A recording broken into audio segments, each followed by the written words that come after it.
चलिए बच्चों, टर्म्स हैं items excluded included in GNP या फिर NNP. Gross national product, net national product, खैर इन दोनों के बीच में डिफरेंस भी डेप्रिसिएशन का ही होता है। और नेशनल इनकम जिसको हम प्रेजेंट कर सकते हैं एनएनपी एट एफसी। ये लो मैं लिख दूं एक बार उसके बारे में, national income NNP at FC. Fine, now we are going to here estimate क्या जुड़ेगा क्या नहीं जुड़ेगा। हालांकि मैंने जो यहां पर ऑलरेडी एक लिस्ट डिफाइन कर रखी है वो नॉट टू बी इंक्लूडेड कर रखी है, ठीक है। तो आपको हर टर्म को पढ़ते ही पता है कि ये नॉट टू बी इंक्लूडेड है फिलहाल तो। पर बच्चों आपको बेसिक जो पता होना चाहिए वो रीजनिंग पे बात समझ में आनी चाहिए, और हम लोग इनके रीजंस को डिस्कस करने वाले हैं आज, ठीक। जैसे मैं कुछ बातों को डिस्कस करता हूं आपसे। गिफ्ट फ्रॉम अब्रॉड, बाहर से अब्रॉड से गिफ्ट आया। अब गिफ्ट फ्रॉम अब्रॉड, तो बेटा अब्रॉड से जो गिफ्ट होगा वो अर्नड इनकम तो नहीं है, ऑब्वियस सी बात है। आपको गिफ्ट मिला है तो वो ऑब्वियस है कैसा है, ट्रांसफर पेमेंट है। तो लॉजिक क्या लगा कि sir it is not the factor income. No, it is not the factor income, it is what, it is the transfer payment या ट्रांसफर इनकम, है ना। जिसने रिसीव किया उसके लिए इनकम है, जिसने पे किया उसके लिए पेमेंट है। तो उसको तो हमने पढ़ ही रखा कि वो नेशनल इनकम में इंक्लूड नहीं होता, ठीक है। किसी के जुड़ने के लिए उसको फैक्टर इनकम होना चाहिए, वो ट्रांसफर इनकम है तो उसको हम इंक्लूड नहीं करते। तो ये तो ट्रांसफर इनकम है तो हमने इसको इंक्लूड नहीं करना। ये हो गया बेटा हमारा सबसे पहला पॉइंट। दूसरा, financial help to tsunami victims. Tsunami victims की हेल्प, सर ये भी एक तरह की ट्रांसफर है, कौन सी अर्नड है, ये भी इंक्लूड नहीं होगी बच्चों, ठीक है। तो और expenses on electricity bye factory, सोचो बच्चों सोचो, दिमाग लगाओ जरा। Expenses on electricity bye factory, एक फैक्ट्री ने इलेक्ट्रिसिटी पे खर्चा किया है, एक फैक्ट्री ने इलेक्ट्रिसिटी पे खर्चा किया है। अब मैं इसको नेशनल इनकम का हिस्सा इस एक्सपेंडिचर को नहीं मानता। आप बोलेंगे सर एक्सपेंडिचर मेथड में ले लो, नहीं ले सकते बच्चों, नहीं ले सकते, क्योंकि प्रोडक्शन मेथड में के अकॉर्डिंगली, प्रोडक्शन मेथड के अकॉर्डिंगली बच्चों जो इलेक्ट्रिसिटी कंज्यूम हुई है वो उस फैक्ट्री ने उसकी वैल्यूएशन को फाइनल प्रोडक्ट की वैल्यूएशन में उसको ऑलरेडी इंक्लूड कर डाला है, राइट। अब वो फैक्ट्री मान लो प्लास्टिक बनाने की है, आप समझे बात को, वो फैक्ट्री मान लो प्लास्टिक बनाने की है, तो प्लास्टिक आई मीन पॉलीथिन्स, है ना, पॉलीबैग्स। अब वो पॉलीबैग्स की वैल्यूएशन के अंदर उन्होंने वो इलेक्ट्रिसिटी का बिल जोड़ रखा है ऑलरेडी, और पॉलीबैग कितने के बने, वो प्रोडक्ट मेथड के अकॉर्डिंगली जीडीपी एट एमपी यानी एनएनपी में कन्वर्जन नेशनल इनकम का हिस्सा वो ऑलरेडी है। तो इलेक्ट्रिसिटी कितने कंज्यूम हुई बेटा, इसका कोई लेना देना उसमें नहीं है। हो गया third. Fourth, growing vegetables by the house hold in his kitchen garden. हाँ जी, कोई बंदा, कोई इंसान अपने गार्डन में वेजिटेबल उगा रहा है, तो बेटा ये तो कोई बेचने के लिए तो उगा नहीं रहा। आप कहेंगे सर मोटिव है घर में सब्जी बन रही है, बेटा चाहे घर में सब्जी बन रही है चाहे घर में भी नहीं बन रही, पर बाजार में नहीं बेच रहा, ठीक है। तो ये आराम के समय पे किया गया काम है, लेजर टाइम एक्टिविटी है, और इसकी वैल्यूएशन को नेशनल इनकम का हिस्सा नहीं मान सकते, ठीक है ना। नॉन मार्केट ट्रांजेक्शंस हैं, बिकॉज ये ट्रांजेक्शन मार्केट में सेल ऑब्जेक्टिव्स के लिए तो हमने करी भी नहीं है, तो इसलिए इसको नेशनल इनकम का हिस्सा नहीं मान सकते। डन है बच्चों, ओके। अनएम्प्लॉयमेंट अलाउंस किसी व्यक्ति को मिलता है जब कोई बंदा अनएम्प्लॉयड होता है, गवर्नमेंट उसको अलाउंस देती है, गवर्नमेंट कहती है ले भाई तेरे को हम रोजगार नहीं दे पाए, इसके लिए तेरे को ये 1500 महीना 1700 महीना तेरे को हम देते हैं। तो जो बंदा उसको रिसीव करता है उसके लिए वो एक तरह से रिसीविंग जो मिल रही है उसको, वो उसको एक अनएम्प्लॉयमेंट का अलाउंस मिल रहा है। उसके लिए उसने गवर्नमेंट के लिए कोई काम नहीं किया है, कोई अर्नड इनकम नहीं है। It is a kind of transfer income for the person, transfer payment for the government, so will not be included in the estimation of national income. Done है बेटा, okay. Purchase of vegetable by restaurant, एक restaurant ने vegetable को purchase किया, कच्ची सब्जी, है ना। अब उसका ऑब्जेक्टिव क्या है, वो उसको बनाएंगे, बना करके उसको बेचेंगे, राइट, वहां पे फूड सर्व करेंगे या होम डिलीवरी करेंगे, वट मतलब उस वेजिटेबल को तो बाजार में बेचेंगे ना, बाद में बेचेंगे ना कस्टमर को। तो वो जो परचेज वेजिटेबल की रेस्टोरेंट ने की है एज ए रॉ मटेरियल, तो वो क्या है बच्चों, वो तो आईसी है, वो तो इंटरमीडिएट कंजम्पशन है। तो जब आपने जो फाइनल फूड बनाया है वहां पर, उसकी वैल्यू को नेशनल इनकम यानी जीडीपी एट एमपी का हिस्सा बना दिया है आपने, और बाद में एनएनपी एट एफसी का हिस्सा बना दिया ऑलरेडी। तो जो वेजिटेबल है, जो वेजिटेबल खरीदी है रेस्टोरेंट ने, वो उसकी वैल्यू को आप अलग से नेशनल इनकम में इंक्लूड नहीं कर सकते। इज दैट ओके बेटा? तो 6th part is also not included in the estimation of national income. Okay fine.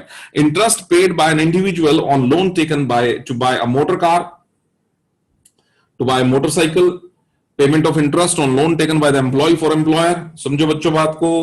Interest paid by an individual on loan taken to buy a motorcycle, एक बंदे ने अपने घर के लिए मोटरसाइकिल, अपने पर्सनल यूज के लिए एक मोटरसाइकिल खरीदी है, उसके लिए लोन लिया है, उस लोन पे इंटरेस्ट पे किया है, एक तो ये, और दूसरा payment of interest on loan taken by an employee from the employer. तो यहां भी किसने लोन लिया बेटा? एम्प्लॉय ने। वहां पर भी किसने लोन लिया था? वहां एक इंडिविजुअल ने। यहां एम्प्लॉय की बात कर लूं और वहां इंडिविजुअल की बात कर लूं, ये दोनों यूजेस कैसे हैं? कंजम्पशन, कंजम्पशन पर्पस के लिए लोन लिया गया है।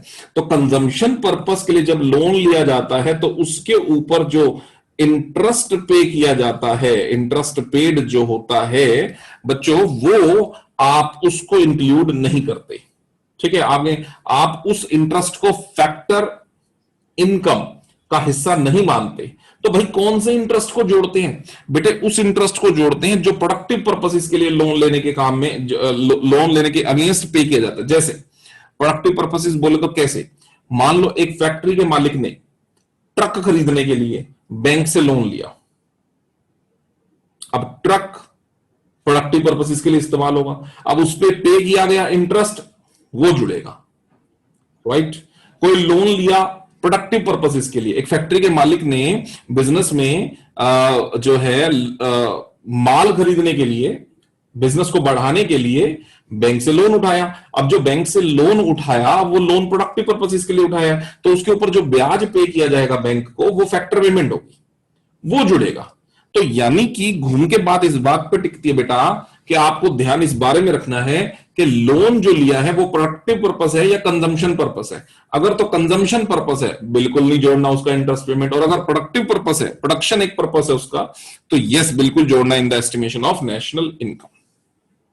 ठीक है जी। सर्विसेज रेंडर्ड बाय हाउसवाइफ्स। अब हाउसवाइफ अपने घर में खाना बना रही है या और कोई घर का काम कर रही है, तो बेटा क्या उसकी वैल्यूएशन को नेशनल इनकम में जोड़ेंगे? नहीं सर, उसकी वैल्यू भी नेशनल इनकम में नहीं जोड़ना। ठीक है ना, क्योंकि वो जो घर का काम कर रही है उसके बदले में उसको किसी तरह की इनकम जनरेट नहीं होनी।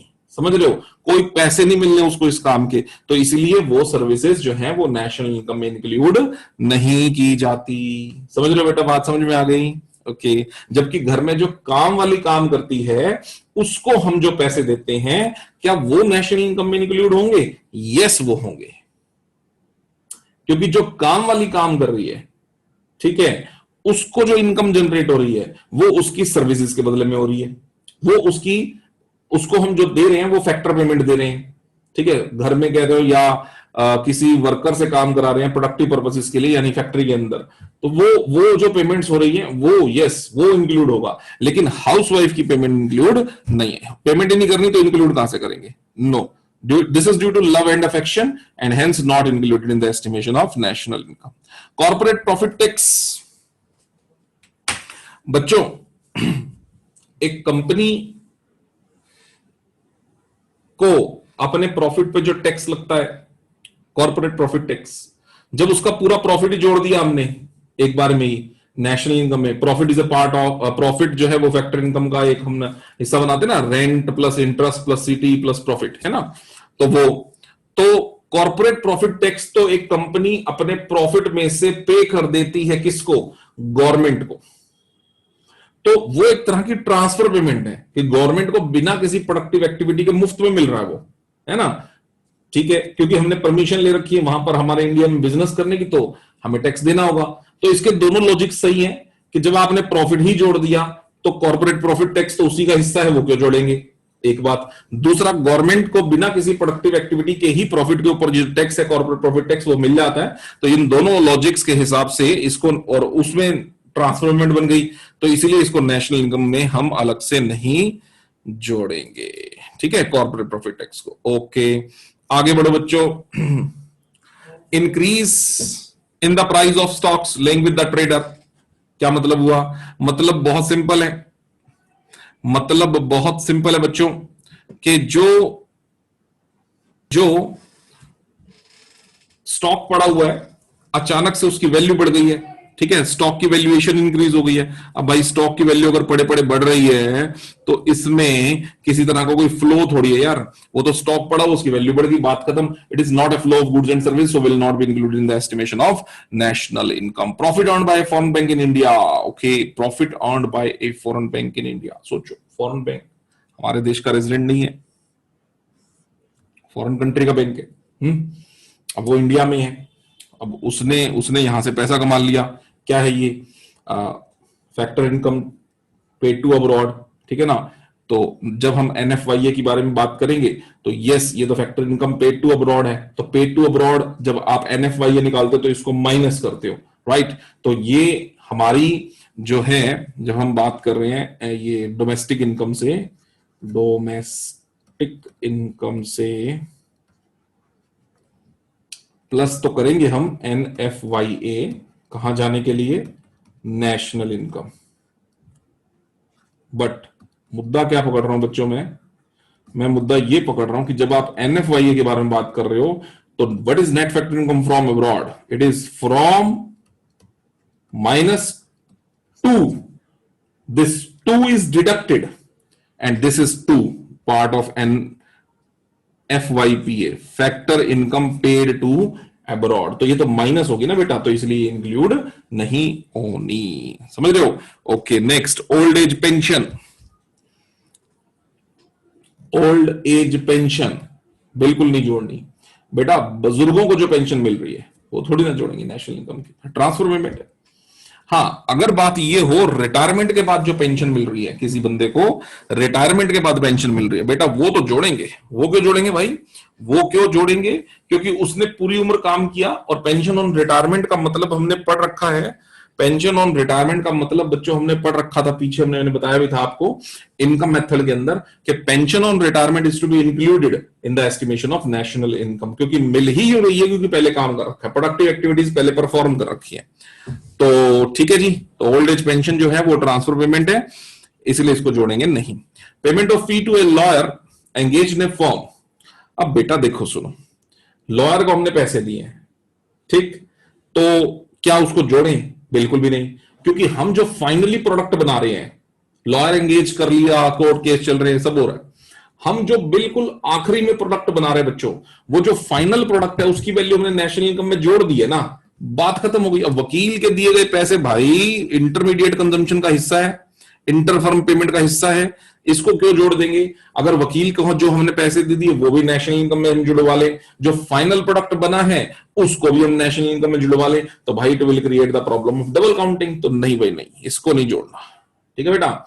Expenses on advertisement by firm, same बात, सेम लॉजिक, एड के खर्चे आप जोड़ दो, फाइनल प्रोडक्ट बना है वो भी आप जोड़ दो, it will create a problem of double counting. तो आईसी का पैसा नहीं जोड़ना। Petrol used in police vehicles नहीं जोड़ना। क्यों भाई? पुलिस वाले जो व्हीकल यूज करते हैं, क्यों नहीं जोड़ना? बेटा बात ऐसी है, जो फाइनल प्रोडक्ट है उस पेट्रोल को यूज करने के बाद में, वो है लॉ एंड ऑर्डर, वो है पीस ऑफ माइंड, ठीक है, वो है एक क्राइम फ्री एनवायरमेंट, वो है फाइनल प्रोडक्ट। वो उसकी वैल्यूएशन नहीं हो सकती वैसे तो, बट स्टिल जब हम बात वेलफेयर की करते हैं, ठीक है, तो वो आपका जुड़ना चाहिए, अकाउंटेबिलिटी उसकी होनी चाहिए। तो आप जो व्हीकल्स पे पेट्रोल लग रहा है उसकी वैल्यू तो उसी में शामिल है, जो लॉ एंड ऑर्डर मेंटेन हुआ उसी के अंदर उसकी वैल्यू शामिल है। सो इसको अगेन नहीं जोड़ना, otherwise it will create the problem of double counting, ठीक है बच्चों। Mineral wealth by nation of a nation, अब बेटा ऐसा है, अगर तो ये मिनरल हमारे पहले से एक्सट्रैक्टेड मिनरल्स हैं तो इनकी कोई वैल्यूएशन नहीं जोड़नी। हाँ, अगर ये फ्रेश अराइवल्स हैं, ड्यूरिंग द ईयर ये मिनरल्स एक्सट्रैक्ट किए गए हैं, तो this is the fresh addition in the country's wealth, और अगर ऐसा है तो यस, फिर इसको जोड़ना है। लेकिन मान लो मैं बोलता हूं अभी तक हमारे देश के अंदर जो ऑयल एक्सट्रैक्टेड है, अभी तक हमारे देश के अंदर जो कोयला एक्सट्रैक्टेड है, अभी तक हमारे देश के अंदर जो मेटल्स एक्सट्रैक्टेड हैं, जो गैस एक्सट्रैक्टेड है, उसकी वैल्यूएशन भाई उसकी होली जो जुड़नी थी जुड़ ली, अब दोबारा थोड़ी जोड़ेंगे उसकी वैल्यू को नेशनल इनकम के अंदर। हाँ, ड्यूरिंग द ईयर जो न्यू एक्सट्रैक्शंस हुई उनकी वैल्यूएशन को आप नेशनल इनकम में कंसीडर कर सकते हो। ठीक है बच्चों, ये हो गया। Okay, next, expenses on purchase of cold drinks by a school canteen. अब भाई कोल्ड ड्रिंक, अब कोल्ड ड्रिंक की वैल्यू को नेशनल इनकम में जोड़ेंगे क्या? नहीं भाई, नहीं जोड़ेंगे। क्यों? स्कूल की कैंटीन कोल्ड ड्रिंक खरीद रही है, बेचेगी भी तो, जो बेचेगी तो उसकी वैल्यू नेशनल इनकम में जोड़ोगे ना। फाइनल प्रोडक्ट क्या है, जितने में वो बिकेगा। तो आप पहले अगर स्कूल की कैंटीन में जो कोल्ड ड्रिंक्स आई हैं उनको पहले जोड़ लो, फिर उनको बेचोगे उसको फिर जोड़ लो, तो ऐसे तो बेटा फिर प्रॉब्लम ऑफ डबल काउंटिंग फिर से क्रिएट हो जाएगी, इसलिए इसको नहीं जोड़ना। समझ गए बेटा? Not to be included. Okay, next, salary paid to Russians working in Indian embassy in Russia. Russians को salary paid to Russians working in Indian embassy in Russia. बच्चों कैसे करें बताओ, सोचो आप। सबसे पहले यहां पे स्टेप पढ़ो, एम्बेसी कहां की है?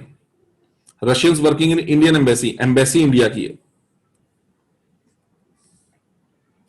लेकिन जो लोग काम कर रहे हैं वो कौन है? रशियंस। तो जिनको सैलरी मिल रही है वो इंडियंस नहीं है, वो इंडियंस नहीं है।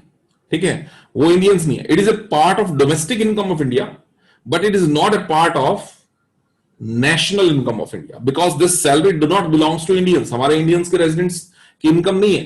ठीक है ना?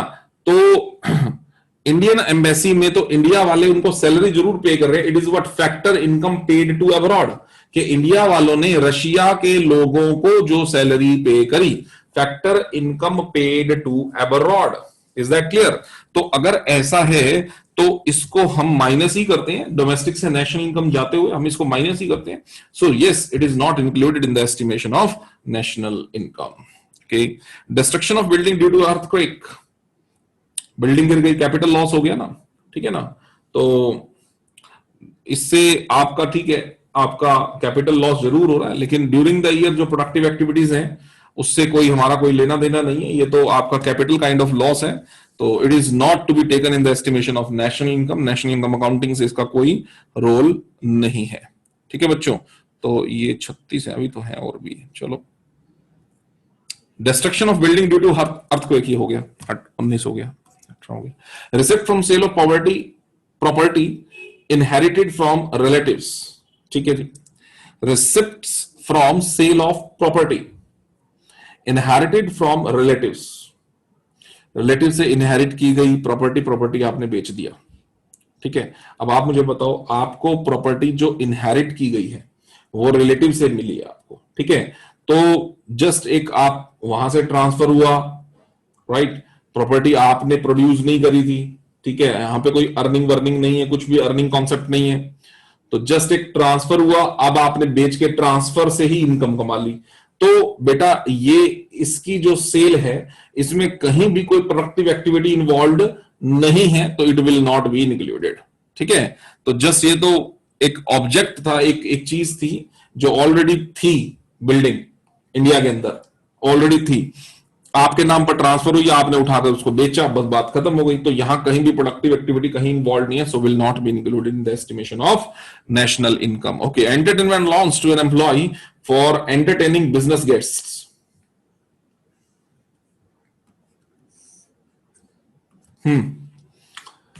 बिजनेस गेस्ट, आप किसी एम्प्लॉय को, बिजनेस गेस्ट को एंटरटेन करने के लिए अलाउंस दे रहे हो, जितनी भी वैल्यू है जो अलाउंस आपने दिया, खर्चा ही है एक तरह का, जो खर्च आपने किया वो सब आप किस में इंक्लूड कर दोगे? जो भी आप फाइनल प्रोडक्ट बनाते हो,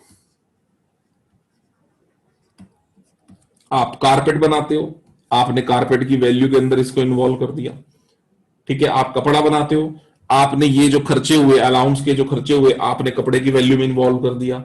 आप मेडिसिन बनाते हो, आप कुछ भी बनाते हो, आपने जो बिजनेस गेस्ट्स हैं उनको दिए गए, उनको एंटरटेन करने के लिए जो अलाउंस अपने एम्प्लॉय को दिया, आपने उसको एक आईसी मान लिया, इंटरमीडिएट कंजम्पशन मान लिया। और फाइनल जो कपड़ा बना रहे हो, कारपेट बना रहे हो, मेडिसिन बना रहे हो, स्टेशनरी बना रहे हो, जो कुछ भी बना रहे हो, फास्ट फूड बना रहे हो, कुछ भी बना रहे हो, आप उसकी वैल्यूएशन के अंदर उसको इंक्लूड कर चुके हैं, है ना, आप उसको कॉस्ट का हिस्सा मान चुके हैं। तो इट्स एन आईसी। अलग से आप इसको जोड़ेंगे तो it will create the problem of double counting. Shares की खरीदारी बताया था मैंने पहले भी, आपको पहले भी बताया था कि ये तो फाइनेंशियल क्लेम होते हैं, कोई प्रोडक्टिव एक्टिविटी नहीं होती है। ठीक है, मैंने किसी कंपनी के शेयर खरीद लिए, भाई मेरे पास एक फाइनेंशियल क्लेम पेपर आ गया मेरे पास, ठीक है, बात खत्म हो गई। अब मुझे जब पैसों की जरूरत होगी मैं उसको बेच दूंगा तो मेरे पास पैसा आ जाएगा, शेयर्स मेरे पास से चले जाएंगे। तो ये तो फाइनेंशियल क्लेम है जो एक से दूसरे, दूसरे को तीसरे, ऐसे चलता चला जाएगा। बट इसमें कहीं भी प्रोडक्टिव एक्टिविटीज इन्वॉल्व नहीं है। सो मेरा financial claim not the productive activity, so will not be included in the estimation of national income. Okay, that's it, इसमें कुछ नहीं जुड़ेगा। Goods lying within the production boundary. हाँ बच्चों सोचो, goods lying within the production boundary, मान लीजिए मैं ये बोलता हूं आपको बच्चों, ये प्रोडक्शन बाउंड्री है, फैक्ट्री है ये। अब यहां पर गुड्स आर लेइंग, ये तो बंदा हो गया, ये गुड्स हैं, ये गुड्स हैं। अब आप मुझे बताओ बच्चों, ये गुड्स यहां पर हैं क्यों? क्योंकि अभी इन पे प्रोडक्शन हो रही है। जैसे ही गुड्स तैयार हो जाएंगी, प्रोडक्शन बाउंड्री से बाहर हो जाएंगी, उसकी वैल्यू को आप जीडीपी एंड एमपी का हिस्सा मानोगे। लेकिन जब तक ये अंदर रहेंगी, अभी फाइनल तैयार नहीं है, अभी इनके ऊपर प्रोडक्शन प्रोसेस बाकी है, तो तब तक आप इसको इंटरमीडिएट गुड्स मानो और ये नेशनल इनकम का हिस्सा नहीं हो सकती। ठीक है जी, goods lying within the boundary, production boundary. Expenditure by the father on marriage of his daughter. ठीक है जी, तो बेटा ये भी एक आईसी है, इंटरमीडिएट कंजम्पशन है, क्योंकि जो वो मैरिज की क्रिएशन है वो है एक फाइनल प्रोडक्ट, राइट। जितना खर्चा हुआ मैरिज के ऊपर, बाकी सब जो है वो क्या है, उसके ऊपर जो खर्चे हो रहे हैं वो सब क्या है, वो इंटरमीडिएट कंजम्पशन है। So it will not be included in the estimation of national income. ठीक है, insurance money received from Oriental Insurance due to the destruction of factory due to a fire. सोचो बच्चों, आपने ओरिएंटल कंपनी का insurance खरीद रखा है, premium पे किया आपने, प्रीमियम पे किया किस लिए? कल को क्लेम आता है तो आपका क्लेम पास हो सके, यही बात है ना बेटा। अब आपका क्लेम आया, ठीक है, फैक्ट्री की डिस्ट्रक्शन हुई और आपका क्लेम आया। अब आपको जो क्लेम आया वो एकमात्र ट्रांसफर इनकम है बेटा आपके लिए, अर्नड इनकम नहीं है, ट्रांसफर इनकम है। आप कहोगे सर हमने प्रीमियम भरा था, बेटा आपने इंश्योरेंस कंपनी के ऑफिस में जाके काम नहीं किया था कि बदले में आपको सैलरी मिल रही है, ना ना ना ना, आपने अपने रिस्क को कवर करने के लिए मात्र प्रीमियम भरा और उस प्रीमियम के अगेंस्ट जो क्लेम हुआ वो क्लेम आपका पास हुआ, क्लेम आपका पास हुआ तो आपको पैसे मिले, यही बात है ना बेटे। तो ये आपकी सिर्फ एक ट्रांसफर इनकम है, यहां किसी तरह की कोई भी प्रोडक्टिव एक्टिविटी इन्वॉल्व्ड नहीं है, तो इसको भी नेशनल इनकम के अंदर हम इंक्लूड नहीं कर सकते। Okay, next, value of bonus shares received by the share holder of A company. बेटा बोनस शेयर होते हैं मुफ्त में जो शेयर मिलते हैं। मान लो मेरे पास किसी कंपनी के 10 शेयर्स हैं, मान लीजिए मेरे पास रिलायंस इंडस्ट्री के 10 शेयर्स हैं, कंपनी ने 2 for 1, 2 for 1 का मतलब हर 2 शेयर के बदले में 1 शेयर का बोनस दे दिया। तो बेटा मेरे पास 10 शेयर है, मेरे को 5 शेयर कंपनी ने फ्री में देने का कमिटमेंट कर दिया, दे दिया आई मीन, तो मेरे पास कितने शेयर्स हो गए? 15 शेयर्स हो गए। बच्चों जब मैंने ये 10 शेयर्स खरीदे थे ये भी नेशनल इनकम में नहीं जुड़े थे, ये फाइनेंशियल क्लेम था। तो ये जो 5 मुझे मुफ्त में मिले ये कहां से जुड़ जाएंगे? ये भी फाइनेंशियल क्लेम ही है, इसको भी नेशनल इनकम का हिस्सा नहीं मानेंगे। Okay, expenses on maintenance of building by a firm. अरे sir building by a firm, अब मान लो हमारी कोई फैक्ट्री है, हम बिल्डिंग की मेंटेनेंस पे खर्चा कर रहे हैं, छोटे मोटे टूट फुट पे खर्चा कर रहे हैं, कोई वॉइड वॉशिंग करा रहे हैं, कोई बिजली का कोई सामान चेंज कर रहे हैं उसके अंदर, ठीक है। अब मैं तो उसको नॉर्मल अपना एक्सपेंडिचर मान ही लूंगा। तो मैं जो अपना फाइनल प्रोडक्ट बनाऊंगा कहीं ना कहीं मेरे दिमाग में ये होगा कि मेरे इतने इतने इतने रुपए के खर्चे हुए हैं, और फाइनल प्रोडक्ट की वैल्यूएशन के अंदर उन सभी खर्चों को मैंने ऑलरेडी जोड़ ही रखा है। तो yes, again it is an intermediate consumption, will not be included in the estimation of national income. Same logic के हिसाब से electricity bill bye school, school आपकी फीस जो आपसे चार्ज करता है, स्कूल को पता होता है बिजली का बिल का अंदाजा वो कर चुके होते हैं, कॉस्ट का ऑलरेडी हिस्सा मान चुके होते हैं। तो जो आपसे फी वो चार्ज कर रहे हैं वो ऑलरेडी नेशनल इनकम में इंक्लूडेड है। तो बिजली का बिल तो बेटा उसी में शामिल है, वो कहां से दोबारा आप जोड़ देंगे? नहीं जोड़ पाएंगे। अगर जोड़ते हैं तो वही it will create the problem of again double counting. Okay, payment of excise duty by firm. Excise duty मैंने बताया था आपको इनडायरेक्ट टैक्स होता है, ठीक है। अब जो इनडायरेक्ट टैक्स होता है, तो बच्चों आप किस चीज की कैलकुलेशन कर रहे हैं? NNP at FC। अब आप मुझे बताओ FC क्या है? Factor cost. फैक्टर कॉस्ट के अंदर NIT क्या ये इंक्लूड है? नहीं सर। NIT किस में इंक्लूड है? MP में इंक्लूड है, FC के अंदर इंक्लूड नहीं है। तो इसलिए इसको नेशनल इनकम का हिस्सा मान ही नहीं सकते NIT, क्योंकि इंक्लूड ही नहीं होता फैक्टर कॉस्ट के अंदर। ये तो जब फैक्टर कॉस्ट निकलती है और आपको प्रोडक्ट का मार्केट प्राइस निकालना होता है, तब जाके आप इनडायरेक्ट टैक्स को ऐड करते हैं और सब्सिडी माइनस करते हैं, ताकि net of the indirect taxes आप निकाल सके। तो नहीं जुड़ेगा, छोड़ दीजिए। Okay, next, festival gift by the employer. भाई मुफ्त में ही दे रहे हैं, कोई प्रोडक्टिव पर्पसेस तो दे नहीं रहा एम्प्लॉय इसके बदले में, तो ये एक ट्रांसफर पेमेंट है। फेस्टिवल गिफ्ट जैसे दिवाली पे gift etcetera will not be included in the estimation of national income. Contribution to provident fund by the employee. अब देखो मेरे को एक बात बताओ, एम्प्लॉय बेटा कंट्रीब्यूट कर रहे हैं, एम्प्लॉय तो अपनी कैश में जो उनके पास सैलरी आई उसी में से कंट्रीब्यूट कर रहे होंगे। अगर एम्प्लॉयर होता तो मैं जोड़ता, क्योंकि वो उसका किसका हिस्सा होता है? CTE, compensation to employee, wages or salaries in cash, in kind, social security scheme and pension on retirement। तो वहां पर जो कंट्रीब्यूशन बाय एम्प्लॉयर होता है वो CTE का हिस्सा माना जाता है। लेकिन एम्प्लॉय तो अपनी खुद की सैलरी में से बेटा पे कर रहा है, तो इसलिए इसको दोबारा से जोड़ने की जरूरत नहीं है। Okay, next, money received from a worker working abroad by his family for a period more than 1 year। Money received from a worker working abroad by his family for a period more than 1 year। ठीक है, तो money receive हुई है और 1 साल से ज्यादा कोई बंदा अगर दूसरे देश में रह जाता है, उसको वहां का वो रेजिडेंट हो गया, तो उसकी इनकम वहां के नेशनल इनकम में शामिल होगी। अब अगर हमारे को वहां से पैसा रिसीव होता है, तो बेटा हमारे लिए तो वो क्या है? सिंपल, हमारी जो मनी रिसीव्ड है वो सिंपल क्या है? ट्रांसफर इनकम है, क्योंकि उस बंदे की वो इनकम जो है वो उस कंट्री की इनकम मानी जाएगी जिस कंट्री में वो रहता है। 1 साल से ज्यादा समय के लिए रह गया, वहां का वो नॉर्मल रेजिडेंट हो गया, तो वहां की ही उसकी इनकम हो गई। अब वहां से वो कमाकर अगर थोड़ा पैसा हमें दे देता है, तो वो ट्रांसफर इनकम होगी बेटा, will not be included in the estimation of national income. Okay, expenditure on improvement of fixed assets. बच्चे, फिक्स्ड एसेट के इंप्रूवमेंट में आप खर्च कर रहे हो, आपने ले दे करके जितना पैसा खर्च किया होगा, आप अपने फाइनल प्रोडक्ट की वैल्यूएशन के अंदर उसको इंक्लूड कर लेंगे। मान लीजिए मैंने अपनी मशीन ठीक कराई, मैं कहूंगा भाई मशीन ठीक कराई, इसकी वैल्यू क्यों जुड़वाऊंगा नेशनल इनकम के अंदर? मैं किसकी जुड़वाऊंगा? उस मशीन पे जो कारपेट बन रहे हैं, वो कारपेट की वैल्यू आप जोड़ चुके हो ना बेटा नेशनल इनकम के अंदर। तो मशीन की छुटफुट रिपेयर तो होती रहेगी, उसमें क्या दिक्कत है? वो ऑलरेडी आप जितने रुपए का कारपेट का मार्केट प्राइस सेट करोगे, मान लो बोलता हूं 500 रुपए, तो कहीं ना कहीं आपने इसके अंदर छुटफुट मशीन की रिपेयर, इंप्रूवमेंट, फैक्ट्री की कुछ जो है बिल्डिंग की इंप्रूवमेंट के खर्चे एक्सेट्रा, आपने सब कुछ इसके अंदर पहले से ही जोड़ के रख लिया है, तब जाके वैल्यूएशंस निकाली हैं। तो सेपरेटली जोड़ने की जरूरत नहीं है। Payment of loan instalment taken for payment of loan of instalment taken for marriage. नहीं भाई, नहीं जोड़ेंगे, क्योंकि मैरिज जो है वो प्रोडक्शन पर्पस नहीं है, कहीं कोई flow of goods and services कहीं कुछ इन्वॉल्व नहीं है बेटा। ठीक है, आपका डोमेस्टिक एक्सपेंस है ये। तो इसका जो लोन है, उसकी जो पेमेंट है इंस्टॉलमेंट की, या इंटरेस्ट भी है भले ही, कुछ भी नेशनल इनकम में काउंट नहीं होगा। जब तक आपका लोन प्रोडक्टिव पर्पसेस के लिए नहीं होता, तब तक कुछ जुड़ेगा नहीं। Free dress provided by the nurses bye hospital, बिल्कुल नहीं जुड़ेगा। हॉस्पिटल के लिए खर्चा है फ्री ड्रेस जो वो नर्सेज को दे रहे हैं। अब नर्सेज की ड्रेसेस के ऊपर जितने खर्चे करें, वो जब पेशेंट आएंगे ना, पेशेंट, तो ओपीडी जो कटेगी 200 रुपए की ओपीडी, 300 रुपए की ओपीडी, तो ये नर्सेस की ड्रेसेस की कॉस्टिंग उसके अंदर वो जोड़ लेंगे, ठीक है ना। अब जितने पेशेंट वो ओपीडी करेंगे या ऑपरेट करेंगे, है ना, तो वो उसके अंदर वो सारे खर्चे ऑलरेडी उन्होंने जोड़ के रखे हैं।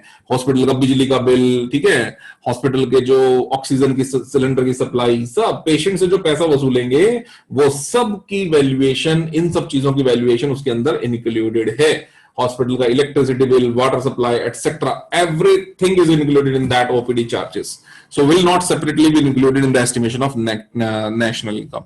Taking care of aged parents, ठीक है, कोई इसमें प्रोडक्टिव एक्टिविटी नहीं है, ये आप सिर्फ और सिर्फ लव एंड अफेक्शन है, जैसे सर्विसेज ऑफ हाउसवाइफ, बिल्कुल सेम जो है, जब हम अपने पेरेंट्स का ध्यान रख रहे हैं तो it is not any flow of goods and services, not any production purposes, this is just love and affection and hence will not be included in the estimation of national income. ये थे बेटे 36 ऐसे main points, exact 36 ऐसे main points जहां हमें with logic से समझ में आना चाहिए कि अगर ये बातें नेशनल इनकम में हैं तो आखिरकार इनको नेशनल इनकम के अंदर हम इन्वॉल्व क्यों नहीं करते। ठीक है बच्चों।